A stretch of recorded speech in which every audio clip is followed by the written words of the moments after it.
Welcome everyone, I'm the Book Guy, and I am finally back to introduce you to some wonderful new books. Today we're looking at the Cosmere universe by Brandon Sanderson. Now this big universe is really not that scary. It's very easy to grasp, and I want to make this series as easy as possible for you to get into. First, you can divide the Cosmere into thirds. You have your Mistborn third, your Stormlight Archive third, and your standalone thirds. Although they are not thirds of equal sizes, pretty sure Stormlight is the biggest. Now I've talked a lot about Mistborn and Stormlight before in separate videos, and I've done deep dives into those series, but today we're just focusing on these standalones. As of May 2024, there are 7 standalone Cosmere novels. It's like its own series of just standalones. So what are they about? How do they fit in with the wider series? Are they all required reading? I'll help you find out. We're going to look at them one by one in the order of publication order, so in this rough order here. We'll look at what each story is about, who are the characters, what's the plot, and the magic system,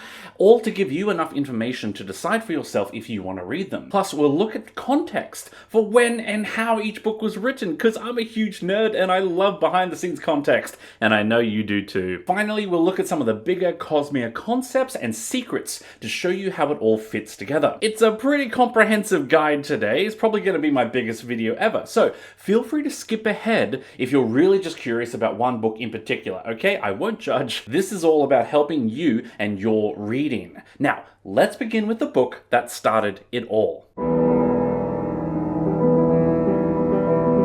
Elantris used to be the city of the gods. There was a magical phenomenon known as the Shaode that would randomly choose someone and transform them. The Shaode took people totally by chance. It was like a magical lottery that turned you into an Elantrian, and Elantrians had incredible magic. They draw symbols in the air and summon power to do great things. Then it all fell apart. A terrible cataclysm occurred, an earthquake shook the world, and all Elantrians lost their magic. Now, when the Shaode takes someone randomly, it's a terrible, unavoidable curse that turns them into the undead. Their hair falls out, which is a fate worse than death. Their skin rots and their heart literally stops in their chest. Now Elantrians are pitiful wretches.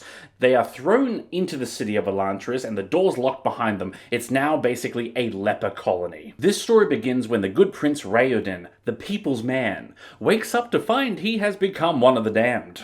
He is sent to Elantris, and his father, the king, announces him as dead rather than to admit the public shame. Yet Raoden decides he will not become just another leper in the colony. He will do whatever it takes to help the people of Elantris rise out of their squalor, though he will have to take down 3 powerful gang leaders who rule the city. Raoden also decides to explore the old city of magic and try to solve its great mysteries. Our second protagonist is the Princess Serene. Now she's from another country called Teode, and this is a really big deal. You see, Teode and the country Erelon, where Elantris is from, are the last 2 countries to hold out against the terrible Fjordell Empire. So Fjordell is dominated by religious extremism, and they literally worship their leader, a pope-type figure. Fjordell has been conquering the world, and now that the Elantrians have fallen, Fjordell is looking to move in. So that's why Princess Serene of Teode was promised in marriage to the Prince Raoden, hoping to unite their 2 countries in defense. Yet Serene arrives in Elantris to the news that her husband-to-be has died.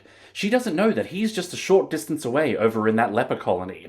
Yet she still has a kingdom to save. So she sets out to find allies in Elantris and unite the 2 lands together. Hers is a battle of politics and strategy. Her great opponent is our third protagonist, Hrathen, the High Priest of the Fjordell Empire. He may be our protagonist, but he is no hero. In the very first paragraph where we meet Hrathen, we find out that he has just arrived in Elantris on a mission from his pope to convert the country in 90 days, lest the Fjordell Empire will invade. Hrathen believes that he will successfully convert this country and spare it from the sword, and therefore the people of Elantris will call him their savior. Ah, look who just wanted to get involved. Say hi, Esme. So all 3 of our protagonists begin a campaign to gain control of this fallen city and determine its future. Alright, so now you've got the gist of the story. Here are a few things you gotta know. First, Elantris was written very early in Sanderson's career. Oh, she wants to go. Okay. So Sanderson was trying to be a writer, and he spent a long time writing books that were rejected for publication over and over again. He wrote 12 books before finally Elantris got published. Now, Elantris was the 7th of those 12 books. It's special because this was the first book he wrote with the concept of the Cosmere in mind. But this is important context because a lot of people complain about Elantris. It is frequently called boring. And it is boring if you compare it to Mistborn and Stormlight. You see, Sanderson's books now include a lot more action and big magic and cool epic fantasy stuff. Elantris has a little of those things, but it's nowhere near as much as you would expect from a Sanderson book. This book is all about politics! The first time I read Elantris, I was honestly a little disappointed, but I read it again in preparation for today's video, and I really enjoyed it now that I knew what to expect. It truly is a fantastic book. So Princess Serene and the High Priest Hrathen have this battle of wills against each other with the soul of the city at stake. And Raoden is trying to free the people of Elantris from the tyranny of the gang leaders. All three characters and their respective plot lines are about leadership, about leading the people and the battle for their souls. There is a lot of very clever mind games and political maneuvers all to shift public opinion. It's genuinely clever and well done. But there's not really a big war, or lots of fighting, or the fate of the world at risk. I mean, technically there is the threat of Fjordell invasion, but it is sort of a distant threat. It's just not that type of fantasy. Elantris was published way back in 2005. Now, it is a fully enclosed standalone, so it's not open-ended at the end, but there was always meant to be sequels. In fact, we're finally getting sequels in just a few more years. Let's tangent for a second while I explain something very important. So after Sanderson got his big break with Elantris, boy, he hit the ground running. He was gonna make the most of his opportunity and his breakthrough into the publishing industry. So in a very short time, he published all of these books. Elantris in 2005, then the Mistborn trilogy, 2006, 2007, 2008, Warbreaker 2009, and Stormlight Archive Book 1, The Way of Kings in 2010. Now these were 4 stories set on 4 separate planets that were all part of the same universe, the Cosmere. Sanderson's idea was that new readers could pick up whatever book they wanted. They didn't have to read them all in order. After all, he originally planned for the Cosmere to have about 30 books. So imagine he announces, hey, I've got book 26 over here, and all these new readers go, geez, I would love to read that book, but I have to read 25 other books first. That sounds like a lot of work. But this way, with the universe concept, you can read whatever book you want, even as it comes out. It's such a great concept that the MCU did it too. Although technically Stephen King did it first. And I'm pretty sure he borrowed, it's fine. Now here's the thing.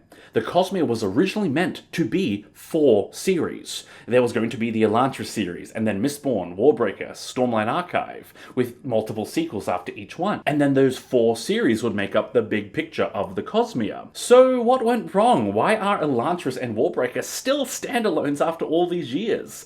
We have been waiting nearly 20 years. In fact, at the end of every year in the State of Sanderson newsletter, Sanderson always says the same things. Sorry guys, but still no Elantris and Warbreaker sequels this year. So how did this happen? Simple. The Wheel of Time. I should have known. When Robert Jordan passed away in 2007, his widow and editor Harriet McDougall started looking for a new author to finish her husband's work. She was impressed by the Mistborn trilogy and so hired Sanderson. Now, because he's awesome, he stepped up and rose to the challenge, but it meant a huge delay to all of his Cosmere plans. He spent nearly 5 years writing the final 3 Wheel of Time books. It was a big commitment, a noble cause, but a massive interruption. When Sanderson more or less got back to the Cosmere, he chose to focus on Mistborn and Stormlight, with Stormlight taking the most precedence. In my opinion, this was absolutely the right call. Of the 4 Cosmere series, Stormlight is the best. It's the most epic in scale, the most unique in concept, and it's also the biggest commitment since he has planned a massive 10 books. So better to get cracking on his biggest project. So Elantris and Warbreaker had to fall to the wayside and have kind of stayed there. But there is some good news. The Stormlight Archive, Book 5, Wind and Truth, is due on the 6th of December 2024. Woo! Less than 7 months away. I am losing my mind over here. When When this book comes out, Stormlight Era 1 will be complete and the series will go into a hiatus for a couple of years. This will finally create the opportunity for Sanderson to progress his other series. Here is his official schedule that he has announced, his writing schedule for the next few years. So he is doing Mistborn Era 3, titled The Ghostbloods. And filtered in there will be the Elantris sequels. Hooray! It's finally happening. Now, after this writing period, there is a rough plan to return to Stormlight and finally do the Warbreaker sequels intermittent between them at some point, but we'll get to that later. So all of that to say, a lot of Cosmere fans don't read Elantris because it's boring. If that is your choice, I respect it and I'm not going to judge you for it, but keep in mind, this series is due for a comeback. It's finally happening, so if you don't read this book now, you're probably gonna want to read it in the next few years when the series finally returns, over 20 years later. Okay, now let's talk about the other book that's waiting for its sequels. This is a story about two princesses who could not be more different. Viviana is the eldest and the perfect child, Ciri is the youngest and a total rebel. And no, it's not Frozen. This came first, alright? Long ago, the royal family left the country of Haladrin behind because of religious differences, and formed their own sovereign state of Idris. Now Haladrin and Idris are facing the threat of war. Tensions are brewing. In order to keep the peace, Idris has promised their eldest daughter Vivenna as a bride to the ruler of Haladrin, the dreaded god king, Susebron. Yet when the day comes, the Idris king cannot bear to part with his favourite daughter. So in a shameful act, he sends the troublesome youngest daughter Ciri instead. Ciri is absorbed into the courts of the Haladrin elite, and must work hard to avoid becoming an unwilling pawn in their games. Meanwhile, her sister Viviana decides to break all the rules and chase after her, hoping to save her sister from the clutches of the God King. We also meet one of the Haladrin gods, Lightsong. Lightsong is a very unusual god because he does not believe in himself. He is a god that does not believe his own religion. He makes fun of all of his priests and followers and does the unexpected whenever he can. Yet Lightsong the Whimsy has started to take things more seriously for once. After all, Haladrin is considering going to war, and Lightsong, as one of the gods under the god king Susebron, has a say in whether or not his country starts this fight. Lightsong might just get more involved than he intended to. Our fourth and final main character in Warbreaker is Vashir. This guy is dark and mysterious. We have no idea what he's up to. All we know is that Vashir has the ability to bring inanimate objects to life and have them kill people. He also has a magic sentient sword that can suck the life out of a person. This sword also speaks in his head with constant bloodlust for killing more people. So Vashir is very interested in the possibility of war between two countries, but to what end? Now, Warbreaker has one of the Cosmere's most interesting magic systems, breaths. Every person on the planet Nathlus is born with one breath. Some consider it to be their soul. Now, one breath alone doesn't really do much, but people can give their breath to someone else. The more breaths you have, the more powerful you become. Now yes, the power of breaths is pretty cool. With a lot of breaths, you can awaken objects. You can put a soul into a rope, and then it comes alive and obeys your commands. There are a ton of possibilities to move objects in this way, but that's not the fascinating part. The real cool part of Warbreaker is the economy. Yeah. Okay. No, seriously, the entire economy and life of the Haladrin society is built around the magic system. So you can sell your breath for a small fortune, and that's why people do it. But much of the society is built around rich people and their constant striving to buy more magic. Breath is everything. That's why there's a saying on Nathlus, he who controls the breath controls the universe. All joking aside, it is literally like Dune. The world and the society is shaped around the magic. And in my opinion, that's more interesting than the actual magic. So 2 more things about Warbreaker. There is a romance plot, and there are a lot of plot twists. I've seen Warbreaker described as a romance book. I don't think that's entirely accurate, but there is more romance here than is normal. In fact, on this note, there is a significant amount of romance in the Cosmere when you think about it. There's almost always a romance plotline. Now, the difference is, I would say romance is always a subplot in other books, where in Warbreaker, it's one of the main plot lines. So it is between Ciri and her arranged husband, the mysterious God King. Now, I won't say anything more about it because that plotline is filled with a ton of surprises, but it's one of the best parts of the book. Warbreaker is often recommended to romance fans who want to have a try at reading fantasy, and I wholeheartedly agree with that comparison. Second, the plot twists. Now look, Sanderson is famous for his big mysteries and big reveals and big twists, but there is a particularly large number of them in Warbreaker. So let's just say every time I thought I had figured it out, there were more plot twists. Okay, but that's enough about that. Let's move on. Alright, so what's with White Sand? It's a graphic novel, what's the deal?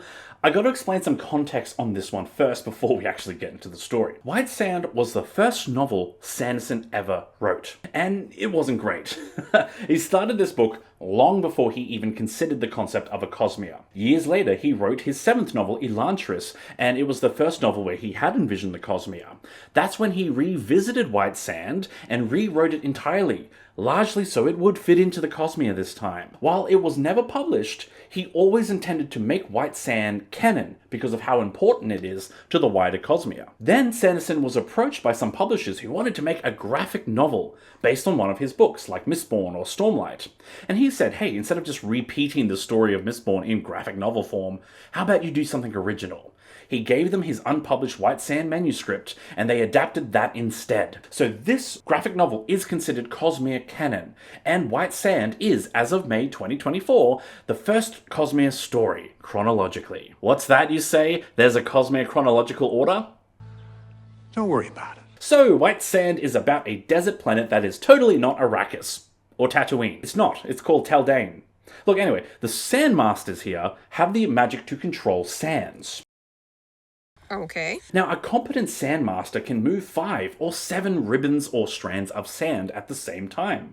The Grand Masters can do 10 or 12 ribbons. Then there's Kenton. Kenton is the son of the Lord Mastral of the DM. So, son of the top dog, we expect great things from him, right? No, he is the weakest of them all. He can literally only control 1 ribbon of sand. Kenton is a disgrace to the institution. There are many Sandmasters who do not want Kenton included at all. He essentially has a magical disability.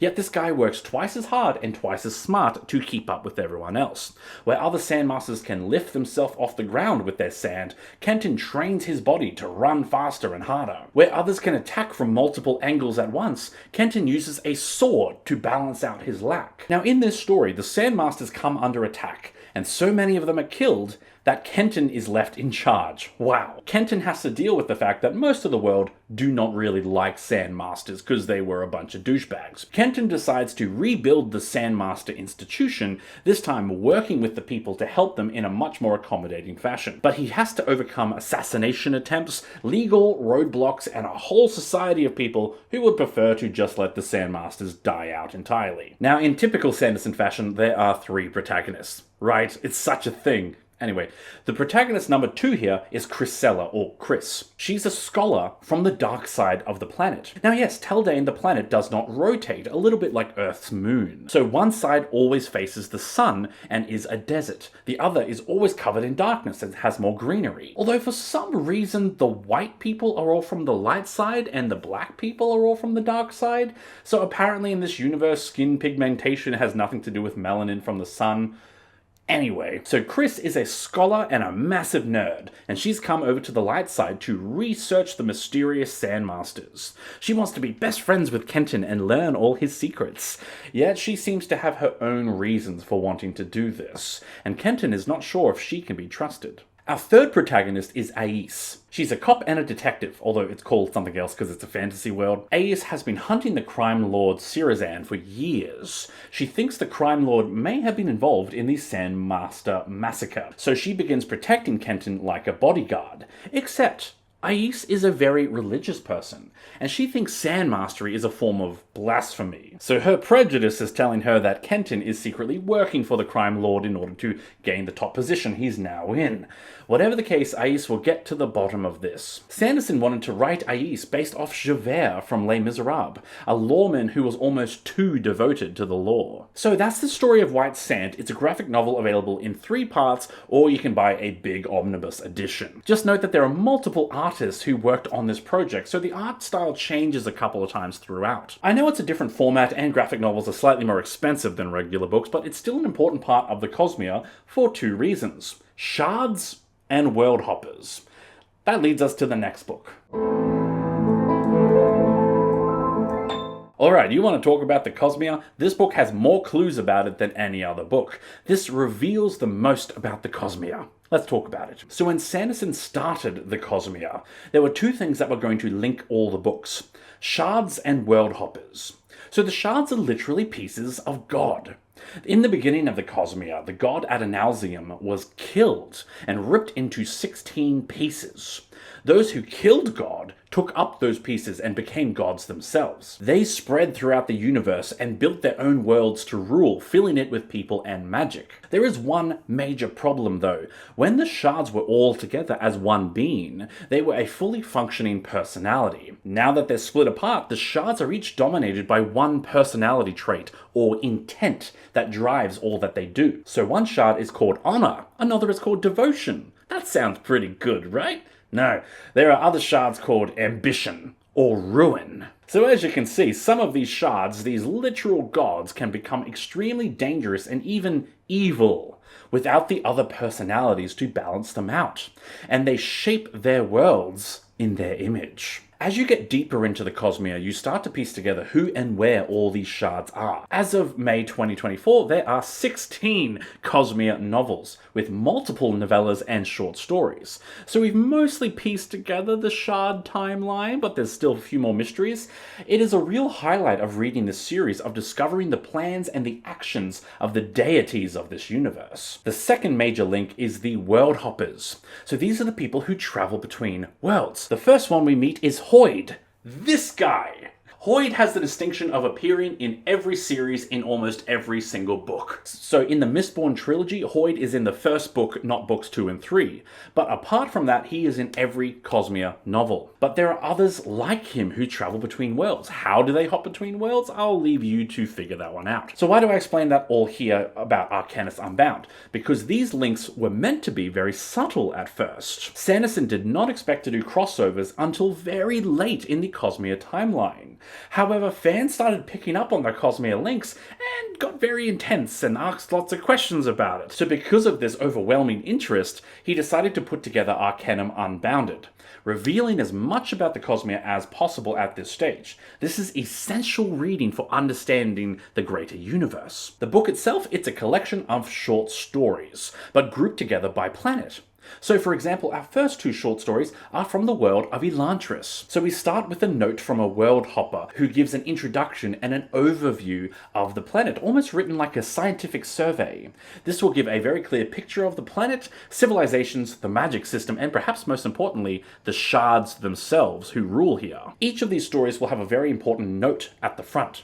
So the first short story, The Emperor's Soul, has no note on the title page, meaning you can read it any time. The next story, The Hope of Elantris, very clearly states that this takes place after and contains major spoilers for Elantris. So this continues all the way through. Each story has a note explaining what order you should read it in. So don't be put off by that. The first time I read this book, I read about 2/3 of the book and then came back to it later on once I'd caught up. It totally works. Also, each short story has a postscript, a note from the author about the story and how it was written. If you're a super geek like me, you will live for these notes. So let's just outline. This book contains 2 stories from Elantris, 3 from Mistborn, including the novella Secret History. We have the opening chapters from White Sand in both a graphic novel edition and in prose form. We have 2 standalone short stories, which we'll talk about in a second, then 1 big novella, Edge Dancer, from the world of Stormlight. So there's almost one story per world, with the exception of Warbreaker. So it's the most comprehensive look at the Cosmere we've seen so far. Yet in many ways, the real treat is those two standalone short stories.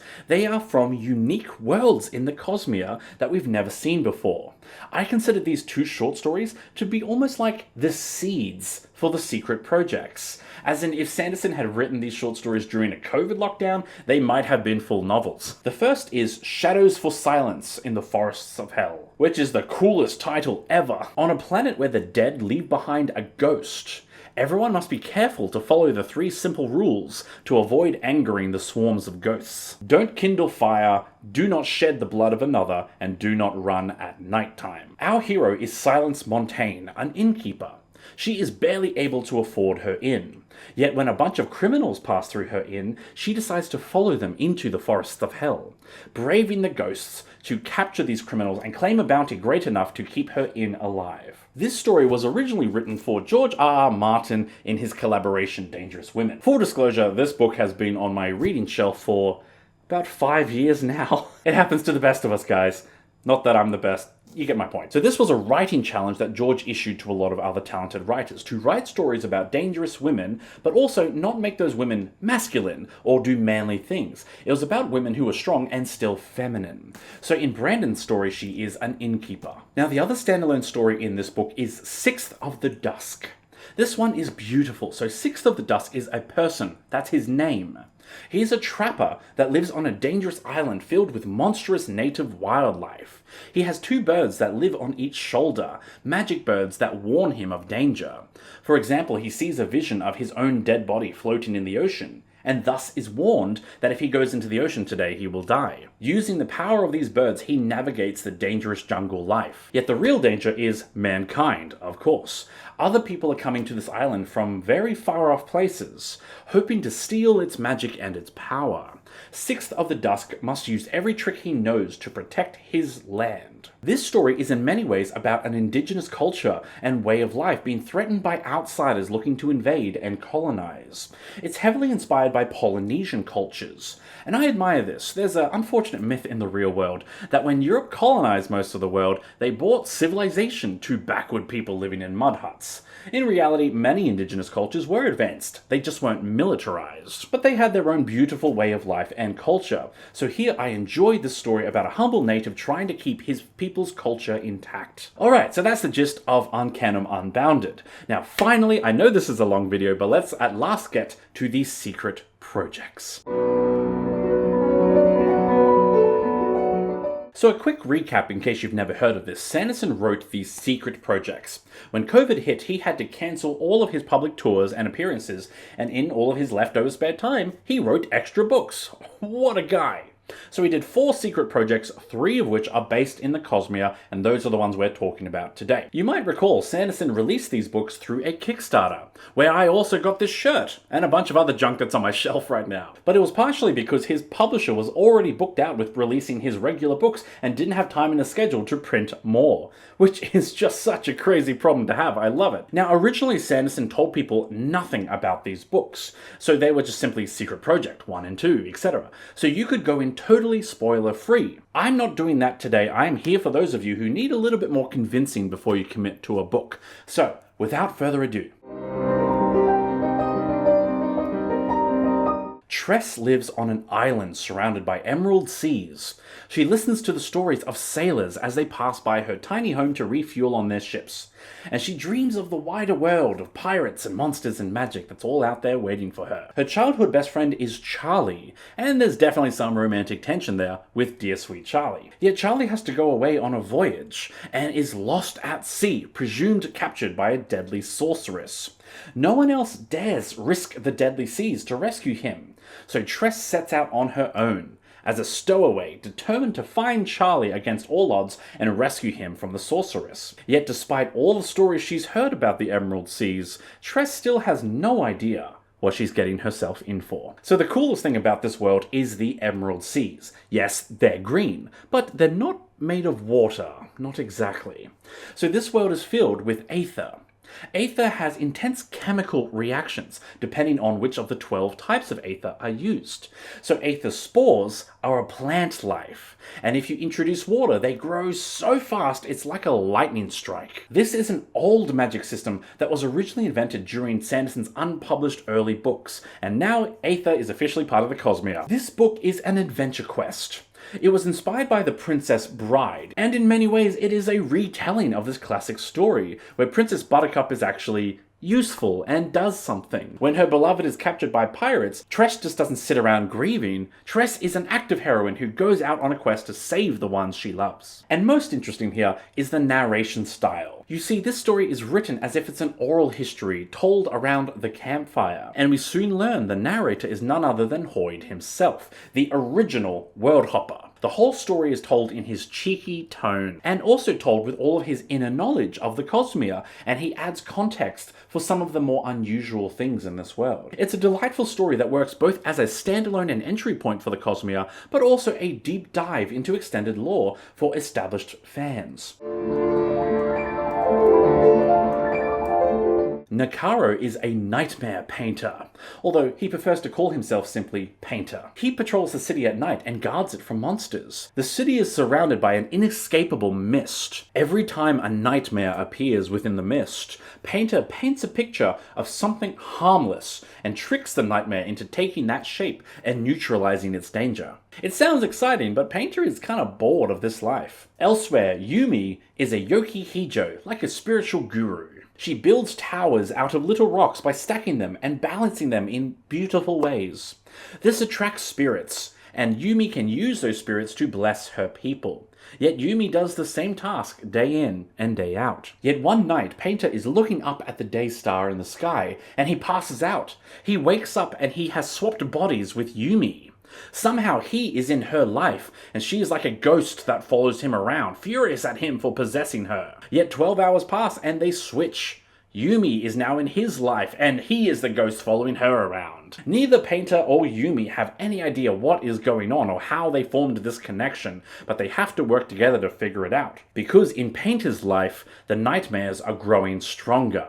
And in Yumi's life, the spirits are becoming harder to summon. Maybe this connection happened for a reason. What could it be? This is a beautiful story. It's some of Sanderson's best character work. Yumi and the Painter are two very complex, nuanced characters that really drive the story here with their personalities. The magical mystery here is so compelling and really draws you in. And in typical Sanderson fashion, there is a ton of plot twists with various levels of devastation. Emotional, damn it! This story is also told by Hoid. He is once again the untrustworthy narrator who's very cheeky and explains all the weird stuff with understanding of the wider Cosmere. Yet at the heart of it, this is a love story. You see, Sanderson wrote both Tress and Yumi as gifts for his wife, Emily Sanderson. They were meant to be stories for her, which is why both of them have romance as a big part of it. Plus, there is a little bit more of Brandon and Emily in these characters than is normal. Yet it was Emily who said, "These books are too good, you've got to share them." And I'm so glad she did, because this one in particular, it has such a beautiful, heartfelt romance between these two very different individuals. That said, if you're not a big romance fan, don't worry. There's still a ton of cool magical stuff here as well. This is how you do romantasy. Of all the secret projects, I would have to say that this one was my favorite. The man known as Nomad is a world hopper, who definitely came from the world of the Stormlight Archive. Who is he exactly? Well, for now, he's just Nomad. Wink. He arrives on the planet Canticle and finds an entire civilization trying to outrun the sun. Yes, the sun. When the planet faces the sun, it is literally set on fire and destroys everything or anyone left behind. So everyone on this planet lives on ships that fly through the darkness trying to always stay ahead. If that wasn't problems enough, these ships are fueled by only one thing: hearts. The people of Canticle have hearts that absorb the fire from the sun. Then they use those hearts to power the ships. So this civilization has to constantly sacrifice people periodically to keep their ships on the move. However, a tyrant has risen up called the Cinder King. He has created the Charred, monstrous people with powered up hearts that still live inside their bodies and enable them to do magic. Soon the Cinder King will remove all rebels and rule the planet entirely, sacrificing anyone who defies him to the sun. Nomad wants to help these rebels, but he has his own problems. He's under a magical curse that prevents him from doing any harm to any person, even in self-defense. And he's been followed. He was world hopping to escape the powerful Night Brigade, which we don't really know much about it, but it sounds bad. The longer he stays on this planet, the more likely it is that they will find him. Nomad must use every Cosmere secret he knows if he wants to try to save this planet from tyranny. This secret project is unique out of the four, so Tress and Yumi were written for Brendan's wife.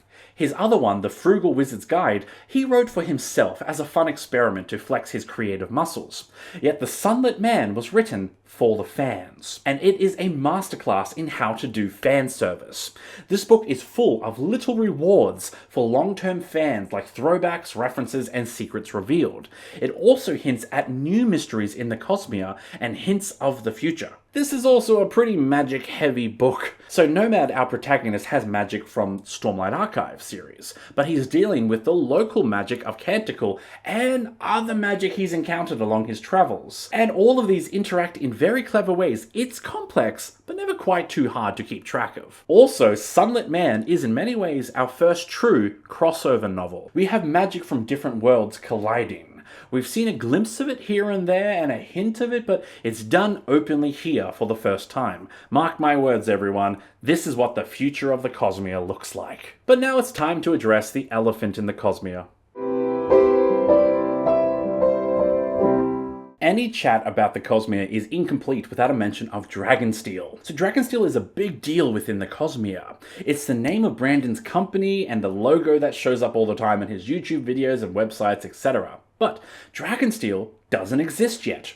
Not really. And Sanderson has changed his mind on it several times about what this series will be. He started writing it several times and then abandoned it. Dragonsteel is this bizarre enigma, but in many ways Dragonsteel is the origin point of the Cosmere. It is the backstory of Hoid and the shattering of the god Adonalsium. So in the original plan, there were going to be 7 Dragonsteel books. The first 2 would be prequels about Hoid, dragons, and the death of God himself. Then the later 5 books would be about the planet Yolin, where all of this occurred. You see, in the Cosmere, Yolin is like planet number 1. It's the Earth of this universe, the center where it all began. Yet we've still not actually seen Yolin, but Dragonsteel is the Yolin books. Anyway, the plan was that the 2 prequel books and then the 5 main books in the sequence would make up the Dragonsteel series. And Brandon did write the first of those 5 books as his master thesis at university. However, he wasn't happy with it. He said every chapter was a chore to write, and that the characters didn't quite work. After all, this is Hoid's backstory, and Hoid is a weird, unusual character. So Dragonsteel Prime, the one and only novel of the Dragonsteel series, was submitted as his master's thesis and currently sits printed on a shelf in the Harold B. Lee Library in Brigham Young University in Utah, USA. Not gonna lie, I was considering making a pilgrimage. That said, Dragonsteel Prime is being released through the most recent Kickstarter as a non-canon Sanderson curiosity. Just a reminder, it is not the prequel novel about the shattering of Adonalsium, it is the first of the 5 plan after that point. However, since this book was written, the plan has changed. Many of the story ideas that were originally planned for Dragonsteel ended up in Stormlight, so it doesn't need to be 7 books anymore. At this stage, the plan is to just make them 3 books, focusing entirely on the prequel era of Hoid, dragons, and Adonalsium. In fact, that's a big part of why the secret projects were written. You know how Tress and Yumi were narrated by Hoid? Well, this was practice for Dragonsteel, where Hoid would be the main character and telling the story in first person. After all, it's a challenge to write a story about a young Hoid when he's now 10,000 years old, looking back and narrating on it. It's a tricky voice to get right about a long-lived immortal looking back at his early years. That said, we're still not going to get Dragonsteel for a while. Sanderson has said many times he will be finishing all 10 of the Stormlight books first, before he goes and writes Dragonsteel, which ties in nicely to our final segment. Yes, we're nearly done. Alright, so now that you've got a good idea of all the books in the Cosmere and how they all fit together, you may be wondering what's still to come. Do you want to commit to $16 so far if it just means committing to another $16 later? Let's look at what we know. Firstly, we have Secret Project 5. It was from the most recent Kickstarter done by Team Dragonsteel. There is information available on what that novel is, but I'm not sharing it here, because one of the appeals of the Secret Projects is you can go and read a book totally with no spoilers, not even a title. So I will keep that secret too, but I'll let you know Secret Project 5 is Cosmere and is coming out in 2025. Now, Sanderson did announce his writing schedule to write Mistborn Era 3, called The Ghostbloods, as well as the 2 Elantris sequels. So that's his focus for the next few years, and that is the most certain news we have. Beyond that, we will also likely have at least one more Warbreaker sequel, and we know that there will be all of Stormlight Era 2, which is books 6 through to 10. Then we will get the Dragonsteel novels, finally, likely in a trilogy form. And finally, we will have the last era of Mistborn, Era 4, the sci-fi era. This is the planned end of the Cosmere, and the coming together of it all. And it is reported that Hoyd will be the main character. So this is all that we have set in stone as of May 2024. Keep in mind, Sanderson is a very creative person with his own weird process and will likely drop a few more surprises on us in the time being. And while Mistborn Era 4 will be the ending, there may yet be other books within the Cosmere timeline, if not after that point. One final note, you may be wondering about the timeline and chronological order of the Cosmere. Technically, yes, there is a timeline, but I strongly encourage you not to worry about it. The whole purpose of the universe concept is so that no reader is excluded from any book. You can go straight to the book that interests you the most, and you don't have to worry about timeline that much. This fits in with my philosophy on reading, about no gatekeeping, no exclusion, and that reading is for everyone. Still, just 2 things to note about timeline. The more recent books in the Cosmere are starting to have more crossover than ever before. So they're not just throwaway Easter egg references now, there's actual interactions. This trend is likely to continue, so you may want to consider starting to read earlier books. Second, don't skip within the series. Read Mistborn in order, read Stormlight in order, you monster. Otherwise, you can read the standalones in pretty much any point. I'm sure people will disagree with me in the comments, that's fine, but I'm very confident about this one. Any order for the Cosmere is the right order. And that's it. That's all I can tell you about the Cosmere. This has been my longest video ever. I hope you now know how much of the Cosmere you want to try, and I hope it's all of it. I would argue that this is one of the most ambitious literary accomplishments we'll ever see, so I hope everyone eventually enjoys at least a piece of it. Couple of things before we close. We are doing King Killer next week, followed by Lightbringer and Lycanius. If you enjoyed this video, please leave a comment or subscribe. If you really enjoyed it, you should check out my Patreon or my shop to say thanks and help me keep making educational content like this. Links in the description below. Also, I'm hoping to do a Kickstarter of my own for a trilogy of books coming in around September, so keep an eye out for that. I would really appreciate your support. Thanks again for watching. I am the Book Guy, and I hope you enjoy a good book today. Bye!